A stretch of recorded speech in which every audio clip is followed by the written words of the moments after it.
ಯುವ ಬ್ರಿಗೇಡ್ ಸೇವಾ ಸಂಸ್ಥೆಯಿಂದ ಅಭಿನಂದನೆಯ ಕಾರ್ಯಕ್ರಮವನ್ನು ಇಟ್ಟಿರುವಂಥದ್ದು ನ್ಯಾಯಮೂರ್ತಿಗಳಾದ ಚಂದ್ರಶೇಖರಯ್ಯ ಅವರಿಗೆ.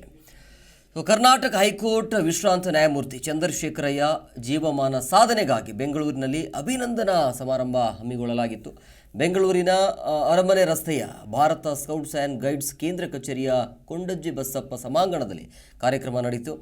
ಒಕ್ಕಲಿಗ ಯುವ ಬ್ರಿಗೇಡ್ ಸೇವಾ ಸಂಸ್ಥೆಯು ಈ ಕಾರ್ಯಕ್ರಮವನ್ನು ಹಮ್ಮಿಕೊಂಡಿತ್ತು. ಇದೇ ವೇಳೆ ಸಾಧಕರಾದ ಹಿರಿಯ IAS ಅಧಿಕಾರಿಗಳಾದ ಪ್ರದೀಪ್ ಪ್ರಭಾಕರ್ ಮತ್ತು ಎನ್ ಮಂಜುಶ್ರೀ ಕೇಂದ್ರ ಲೋಕಸೇವಾ ಆಯೋಗ UPSC ಪರೀಕ್ಷೆಯಲ್ಲಿ ತೇರ್ಗಡೆಯಾದ ನಾಡಿನ ಹೆಮ್ಮೆಯ ಸಾಧಕರು ಥೈಲ್ಯಾಂಡ್ನ ಮೊಂಗ್ಕುಟ್ನ ತಂತ್ರಜ್ಞಾನ ವಿಶ್ವವಿದ್ಯಾಲಯದ ಪ್ರಧಾನ ಪ್ರಾಧ್ಯಾಪಕರಾದ ಡಾಕ್ಟರ್ ಸಂಜಯ್ ಮಾವಿನಕೆರೆ ರಂಗಪ್ಪನವರು, ಇನ್ನು ಕತಾರ್ನ ಭಾರತೀಯ ಸಾಂಸ್ಕೃತಿಕ ಕೇಂದ್ರದ ಸಾಂಸ್ಕೃತಿಕ ಕಾರ್ಯದರ್ಶಿ ಸುಮಾ ಮಹೇಶ್ ಗೌಡ ಅವರನ್ನು ಕೂಡ ಗೌರವಿಸಲಾಯಿತು. ಸಮಾರಂಭದಲ್ಲಿ ಆದಿ ಚುಂಚನಗಿರಿ ಮಹಾಸಂಸ್ಥಾನ ಮಠದ ಪೀಠಾಧ್ಯಕ್ಷರಾದ ಡಾಕ್ಟರ್ ನಿರ್ಮಲಾನಂದ ಸ್ವಾಮೀಜಿಯವರು ಕೂಡ ಉಪಸ್ಥಿತರಿದ್ದರು.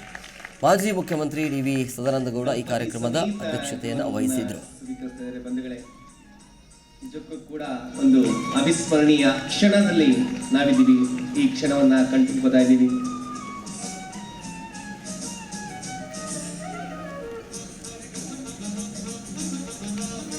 ನಿಮ್ಮೆಲ್ಲರ ನನಗೇನೋ ಸನ್ಮಾನ ಮಾಡ್ತಾವ್ರೆ, ಆದರೆ ಈ ಸನ್ಮಾನಕ್ಕೆ ನಾನು ಎಷ್ಟು ಅರ್ಹ ಅಂತ ನನಗೆ ಗೊತ್ತಿಲ್ಲ. ನನ್ನ ಕೈಲಾಗಿದ್ದ ಕೆಲಸ ಸಾರ್ವಜನಿಕವಾಗಿ ನಾನು ಯಾವ್ಯಾವ ಪೋಸ್ಟಲ್ಲಿದ್ದೆ ಅಲ್ಲೆಲ್ಲ ನನ್ನ ಕೈಲಾಗಿದೆ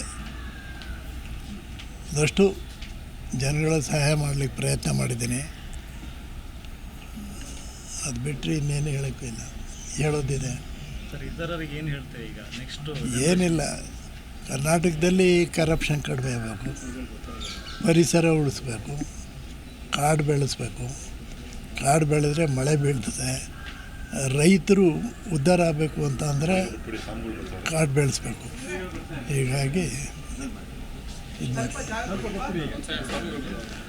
ನನಗೇನೋ ಸನ್ಮಾನ ಮಾಡ್ತಾವ್ರೆ, ಆದರೆ ಈ ಸನ್ಮಾನಕ್ಕೆ ನಾನು ಎಷ್ಟು ಅರ್ಹ ಅಂತ ನನಗೆ ಗೊತ್ತಿಲ್ಲ. ನನ್ನ ಕೈಲಾಗಿದ್ದ ಕೆಲಸ